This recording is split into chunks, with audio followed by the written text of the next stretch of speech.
সেদিন রাতে রিম্পির ঘুম ভেঙে গিয়েছিল, কিন্তু ও নিশ্চিত ছিল না ও সত্যিই একা ছিল কিনা। বিকেল তখন 4:30। রিম্পি স্কুল থেকে ফিরে ফ্রেশ হয়ে সবে বসেছে। মা, এসো তো একবার। কি হয়েছে বল। আমি ফিজিক্যাল সায়েন্সে 98 পেয়েছি। সত্যি? ও মা, আমার সোনা মেয়ে। দাঁড়া, আজ তোর ফেভারিট কিছু বানাবো। এই খুশিতে তো রিম্পি আজ আর সারা সন্ধে পড়েই নি। তারপর খাওয়া দাওয়ার পর ঘুমোতে যায়, কিন্তু ঘুম কিছুতেই আসছে না। একটু ফোন দেখি। তারপর রিম্পি ফোন ঘাঁটতে ঘাঁটতে হঠাৎ একটা গলার আওয়াজে চমকে ওঠে। ফিরিয়ে দে, ফিরিয়ে দে।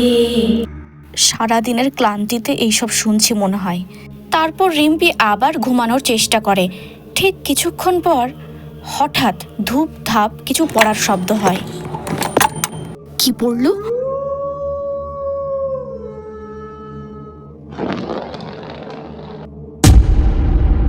ভূমিকম্প হলো নাকি?